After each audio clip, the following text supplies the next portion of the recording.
এই যে রাজস্ব আদায়ের লক্ষ্য, এটা আদায়ে এনবিআর 30 বার ব্যর্থ হয়েছে।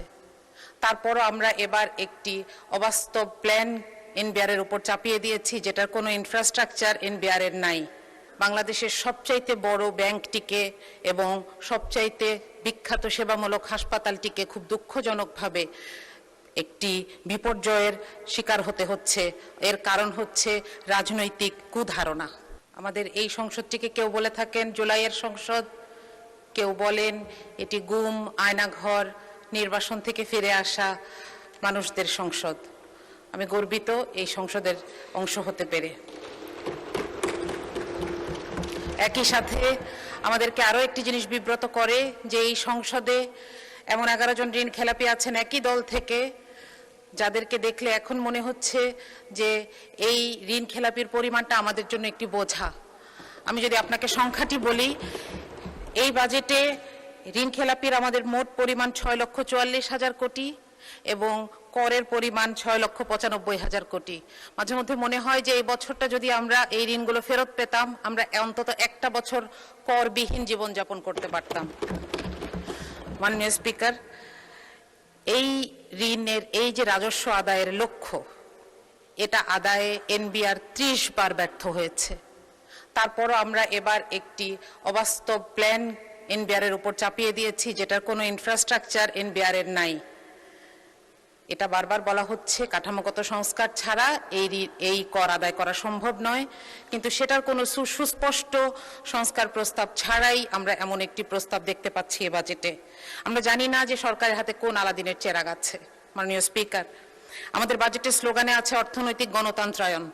আমি জানি না যে এই কারণেই কিনা বাংলাদেশের সবচাইতে বড় ব্যাংকটিকে এবং সবচাইতে বিখ্যাত সেবামূলক হাসপাতালটিকে খুব দুঃখজনকভাবে একটি বিপর্যয়ের শিকার হতে হচ্ছে। এর কারণ হচ্ছে রাজনৈতিক কুধারণা। আমি বলবো এটি রাজনৈতিক কুধারণা, কারণ এগুলোকে আর্থিক প্রতিষ্ঠান হিসেবে না দেখে সরকার বিরোধী দলের প্রতিষ্ঠান হিসেবে দেখছে, যেটি সুস্পষ্ট অসত্য।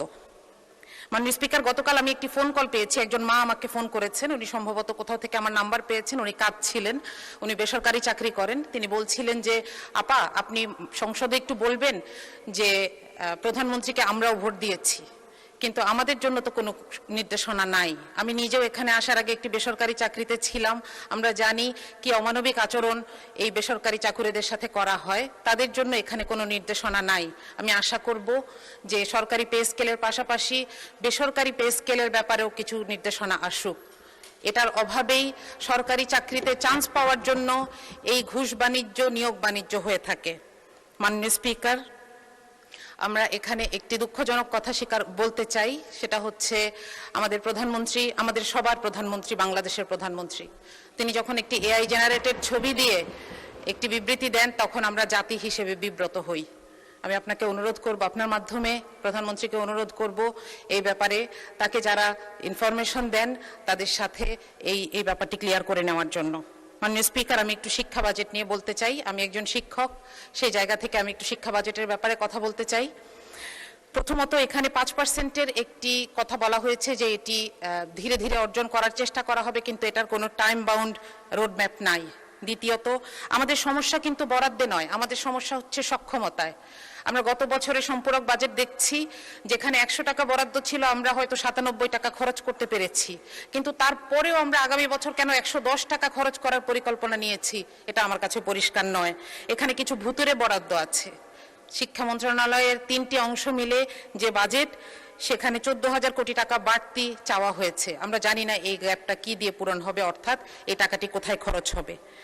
বাংলাদেশে কওমি শিক্ষার মতন একটি ঐতিহ্যবাহী ধারা নিয়ে বাজেটে কোনো নির্দেশনা নাই। মাননীয় স্পিকার, এই যে বিভিন্ন ধরনের বিভিন্ন ডিসিপ্লিন আছে আমাদের দেশে, সেগুলোর ব্যাপারে সুনির্দিষ্ট নির্দেশনা দরকার বা পলিসি দরকার। যেমন আমাদের বিশ্ববিদ্যালয়গুলোকে বলা দরকার তারা যেন স্বায়ত্তশাসিত হয় এবং নিজেদের পয়সা নিজেরা জোগাড় করে। এটা কোত্থেকে জোগাড় করবে? তাদের গবেষণার মাধ্যমে, মানুষের সমস্যা সমাধানের মাধ্যমে জোগাড় করে, যেভাবে সারা পৃথিবীর বড় বড় ভার্সিটিগুলো চলছে। আমাদের যদি এখানে আমরা বলি যে আলিয়া মাদ্রাসাকে বলি যে আপনারা মান উন্নয়ন করেন, আমরা আপনাদেরকে এমপিও ভুক্ত শিক্ষা প্রতিষ্ঠানগুলোর সমান পয়সা দিব।